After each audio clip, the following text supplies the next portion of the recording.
Good morning, students. So we were discussing about thermodynamics and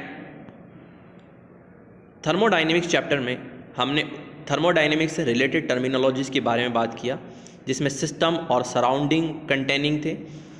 then हमने system के types के बारे में बात किया। We have 3 types of system: open system, closed system and isolated system.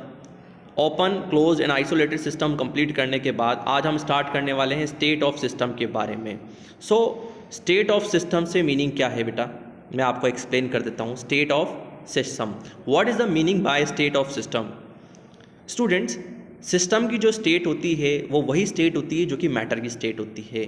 मतलब it may be liquid, solid और gas state. सो ये सॉलिड हो सकता है, लिक्विड हो सकता है, या कोई भी गैसियस स्टेट हो सकता है। बट जो सिस्टम का ये जो स्टेट है, सॉलिड, लिक्विड और गैस, ये किस पर डिपेंड करता है? There are certain factors which are directly effect the system, the state of system. तो कुछ ऐसे फैक्टर्स होते हैं जो डायरेक्टली इफेक्ट करते हैं स्टेट ऑफ सिस्टम को। कौन कौन से फैक्टर्स होते हैं उनके बारे में मैं बात करने जा रहा हूँ। जैसे कि स्टूडेंट्स, टेम्परेचर की बात की जाए। टेम्परेचर एक ऐसा फैक्टर है जिसकी वजह से कोई भी सिस्टम अपनी स्टेट को चेंज कर सकता है।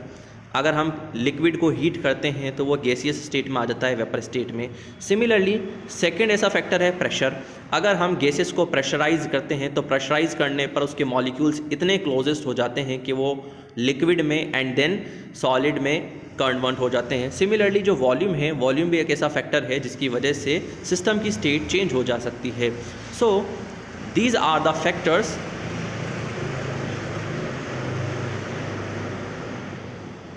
So these are the factors which is directly effect on the state of a system. So we can say the state of a system means the condition of the system which is described in terms of certain observable properties such as temperature, pressure, volume, etc. of system, and this property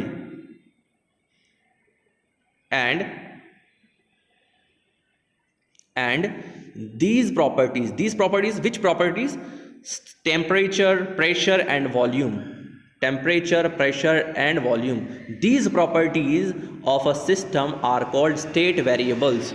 क्योंकि ये state variables हैं, मतलब कि state को change करने के लिए ये तीनों फैक्टर ही रेस्पॉन्सिबल होते हैं। इसीलिए इन प्रॉपर्टीज़ को हम क्या नेम दे देते हैं? हम नेम दे देते हैं state variables. Is that clear बच्चों?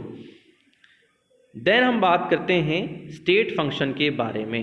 स्टेट फंक्शन के बारे में basically students, we have 2 types of functions: state functions and path functions. State functions and path function से मीनिंग क्या है मैं आपको एक्सप्लेन कर दूं।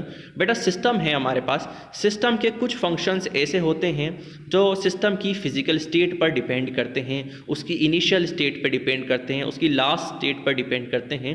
और कुछ ऐसे फैक्टर्स हैं जो सिस्टम के स्टेट चेंज का जो पाथ होता है उस पर डिपेंड करते हैं। सिस्टम के स्टेट चेंज का जो पाथ होता है उस पर डिपेंड करते हैं। तो ऐसे फंक्शंस जो पाथ पर डिपेंड नहीं करते, जो सिर्फ और सिर्फ सिस्टम की स्टेट पर डिपेंड करते हैं, चाहे वो इनिशियल स्टेट हो चाहे वो फाइनल स्टेट हो, कोई सी भी स्टेट हो, स्टेट पर डिपेंड करते हैं, स्टेट फंक्शंस कहलाते हैं। स्टेट फंक्शंस कहलाते हैं।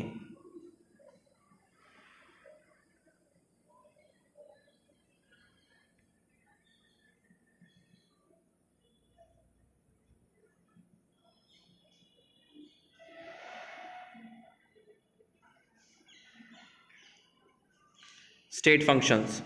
A physical quantity is solid. To be the state function of its value depends only upon the state of the system and does not depend upon the path by which the state has been attained. So state functions are those functions which only depends upon the state of system and does not depend upon the path by which the state of system has been attained. तो ये state पर depend करता है, path पर depend नहीं करता। ऐसा system कहलाता, ऐसा फंक्शंस कहलाते हैं आपके स्टेट फंक्शंस।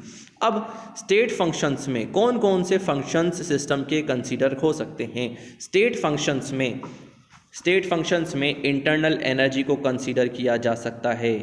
इंटरनल एनर्जी को कंसीडर किया जा सकता है। इंटरनल एनर्जी के अलावा enthalpy, entropy, Gibbs energy,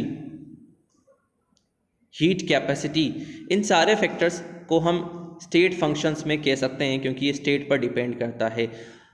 overall हम ये कह सकते हैं, अगर हीट और वर्क को छोड़ दिया जाए तो बाकी जितने भी फैक्टर्स होते हैं वो सब स्टेट फंक्शन होते हैं। हीट एंड वर्क दो हमारे पाथ फंक्शन होते हैं जो कि पाथ पर डिपेंड करते हैं। ठीक है स्टूडेंट्स, नाउ स्टेट फंक्शंस के बाद हम बात करने वाले हैं इंटरनल एनर्जी के बारे में। इंटरनल एनर्जी के बारे में। सो इंटरनल एनर्जी क्या है बेटा? इंटरनल एनर्जी, अगर हम ह्यूमन हैं तो ह्यूमन के लिए इंटरनल एनर्जी कौन सी होती है? ह्यूमन के लिए इंटरनल एनर्जी होती है जो एनर्जी उसकी बॉडी के मेटाबॉलिज्म के लिए रेस्पॉन्सिबल है। हमारी ह्यूमन बॉडी के अंदर बहुत सारे ऑर्गन्स, बहुत सारे सिस्टम्स एक साथ रन करते हैं, एक साथ ऑर्गेनाइज होते हैं। रिप्रोडक्टिव सिस्टम है, एक्सक्रेटरी सिस्टम है, रेस्पिरेटरी सिस्टम है, सर्कुलेटरी सिस्टम है, इतने सारे सिस्टम हैं। तो ये इतने सारे सिस्टम के लिए कुछ ना कुछ एनर्जी चाहिए होगी। इतने सारे सिस्टम्स के लिए अलग अलग एनर्जीज लगती हैं। लेकिन अगर हम बात करें sum of all these energies, तो ये हमारे अंदर की क्या कहलाएगी? Internal energy. मतलब इन सब एनर्जीज का जो सम होगा वो क्या कहलाएगा? इंटरनल एनर्जी कहलाएगा। सिमिलरली अगर हम किसी सिस्टम की बात करते हैं तो उस सिस्टम के पार्टिकल्स के बीच, उस सिस्टम में मॉलिक्यूल्स के बीच डिफरेंट टाइप की एनर्जी होगी, जो केमिकल भी हो सकती है, इलेक्ट्रिकल भी हो सकती है, मैकेनिकल भी हो सकती है, और any other type of energy भी हम कह सकते हैं। तो इन सारी एनर्जीज का sum of all these energies of the system, इन सभी एनर्जीज का जो टाइप होगा, इन सभी एनर्जीज का जो सम होगा, उसको हम क्या कह देते हैं? उसको हम इंटरनल एनर्जी कह देते हैं, which is expressed by you, जिसे हम यू से एक्सप्रेस कर देते हैं। ठीक है स्टूडेंट्स, सो इंटरनल एनर्जी को हम इस तरह से एक्सप्लेन कर सकते हैं। तो ये तो थी इंटरनल एनर्जी, जिसे हमने यू से, कैपिटल यू से रिप्रेजेंट कर दिया।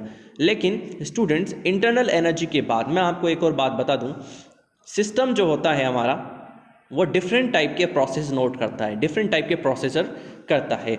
मेनली जो प्रोसेसर मैं आपको बताने वाला हूं वो मेनली 6 प्रोसेसर हैं। कौन कौन से प्रोसेस हैं मैं आपको एक्सप्लेन कर देता हूं।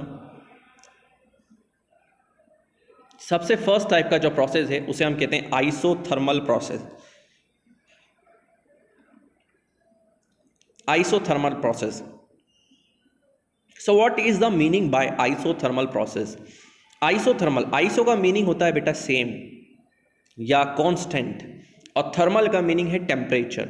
मतलब कि अगर सिस्टम सराउंडिंग के साथ कोई ऐसी प्रोसेस करता है जिसमें उसका टेम्परेचर चेंज नहीं होता, टेम्परेचर रिमेन्स कांस्टेंट, सो ऐसा प्रोसेस कहलाएगा आइसोथर्मल प्रोसेस। तो बेटा हम आइसोथर्मल प्रोसेस को कैसे रिप्रेजेंट कर सकते हैं? हम आइसोथर्मल प्रोसेस को इस तरह से रिप्रेजेंट कर सकते हैं, when a process is carried out in such a manner that the temperature remains constant. जहां टेम्परेचर क्या रहेगा? कांस्टेंट रहेगा। This process it is called an isothermal process. तो ऐसा प्रोसेस क्या कहलाएगा? आइसोथर्मल प्रोसेस कहलाएगा। इसे हम ऐसे भी नोट कर सकते हैं, dt is equal to 0। D का मीनिंग है चेंज, डिफरेंशियल इन टेम्परेचर, यानी टेम्परेचर में चेंज क्या रहेगा? 0, क्योंकि हमने कहा temperature remains constant, temperature constant है, इसलिए dt क्या रहेगा बेटा? हमेशा 0 ही रहेगा। ठीक है, सेकेंड प्रोसेस के बारे में हम बात करते हैं। आइसोथर्मल प्रोसेस के बाद हमारे पास नेक्स्ट प्रोसेस है एडियाबैटिक प्रोसेस। एडियाबैटिक प्रोसेस से पहले मैं आपको isochoric and isobaric process explain कर दूं। आइसोबारिक प्रोसेस क्या है बेटा? आइसो का मीनिंग होता है सेम एंड बार का मीनिंग क्या होता है? आईसो का मीनिंग होता है सेम एंड बार का मीनिंग होता है प्रेशर। बार का मीनिंग होता है प्रेशर। तो आईसो का मीनिंग हो गया सेम, बार का मीनिंग हो गया प्रेशर। तो प्रोसेस का नाम क्या होगा? ऐसा प्रोसेस जिनमें प्रेशर सेम रहता है या प्रेशर क्या रहता है? कांस्टेंट। तो process during which the pressure of the system is kept constant. Pressure of system क्या रहेगा? कांस्टेंट रहेगा। तो ऐसा सिस्टम कहलाता है आइसोबारिक प्रोसेस। अब क्योंकि प्रेशर को हम नोट करते हैं P से, और D P is equal to क्या हो जाएगा? 0 हो जाएगा, क्योंकि हमने कहा प्रेशर क्या रहेगा? कांस्टेंट रहेगा। That is there is no change in pressure. तो प्रेशर में कोई चेंज नहीं होगा। That is D P is equal to 0। So isobaric process के बाद हम बात करने जा रहे हैं isochoric. So what is the meaning by isochoric? Isochoric का मीनिंग क्या है? आइसो का मीनिंग मैंने आपको बताया सेम। कोर का मीनिंग होता है बेटा वॉल्यूम, मतलब कि सेम वॉल्यूम वाला। सो मतलब ऐसा process during which the volume of the system is kept constant, मतलब कि जो वॉल्यूम रहेगा सिस्टम का वो कांस्टेंट रहेगा। इसे कहते हैं हम आइसोकोरिक प्रोसेस। क्योंकि अब हमने बोला कि वॉल्यूम सेम रहेगा, वॉल्यूम को रिप्रेजेंट करते हैं हम डी वी से, और वॉल्यूम में जो चेंज होगा वो डी वी होगा, और हम उसको क्या कंसीडर करेंगे? 0 कंसीडर करेंगे, because there is no change in volume. So volume में कोई चेंज नहीं होगा। So volume remains constant. That is this type of process is called isochoric process. Isochoric process के बाद बेटा हम बात करने जा रहे हैं adiabatic process. Adiabatic process. So what is the meaning by adiabatic? Adiabatic process का मतलब होता है जिसमें हीट का कोई एक्सचेंज ना हो, मतलब कि हीट कांस्टेंट रहे। एडियाबैटिक प्रोसेस का मीनिंग क्या है? ऐसा प्रोसेस जिसमें हीट में चेंजेस ना हो, हीट कांस्टेंट रहे। सो हम कह सकते हैं process is carried out in which a manner that no heat can flow from the system the surrounding, मतलब कि हीट फ्लो ना हो from the system to the surrounding, from the surrounding to the system, system and surrounding में कोई heat का flow ना हो। सो ऐसा प्रोसेस कहलाएगा एडियाबैटिक प्रोसेस। सो हम हीट को रिप्रेजेंट करते हैं Q, और हीट का फ्लो नहीं हो रहा, that is there is no change in heat. So D Q is equal to 0। D Q का वैल्यू हो जाएगा बेटा 0। सो एडियाबैटिक प्रोसेस में डी क्यू क्या रहेगा? 0 रहेगा। That is there is no change between heat. So students, आज हमने क्या पढ़ लिया? डिफरेंट टाइप के प्रोसेस पढ़ लिए। आइसोथर्मल प्रोसेस पढ़ लिया, एडियाबैटिक प्रोसेस पढ़ लिया, आइसोकोरिक और आइसोबारिक प्रोसेस कंप्लीट कर लिया। लेकिन स्टूडेंट्स, मैं आपको सबसे पहले ये भी बता दूं कि हमारे पास दो टाइप के प्रोसेसेस और हैं जो मैं इनके साथ ही कंसीडर करने वाला हूं। वो प्रोसेस है हमारे पास रिवर्सिबल और इरिवर्सिबल प्रोसेस। रिवर्सिबल प्रोसेस और इरिवर्सिबल प्रोसेस। सो हमने स्टार्ट किया था आइसोथर्मल, आइसोबारिक, आइसोकोरिक प्रोसेस, और हम बात करने वाले हैं रिवर्सिबल इरिवर्सिबल प्रोसेस के बारे में, जिसके बारे में हम कल की क्लास में कंटिन्यू करेंगे। होप कि आज जो प्रोसेस मैंने आपको पढ़ाए, आज जो मैंने स्टेट ऑफ सिस्टम के बारे में आपको पढ़ाया, आज जो मैंने आपको स्टेट फंक्शंस के बारे में पढ़ाया, वो आपका क्लियर होगा। Thank you very much.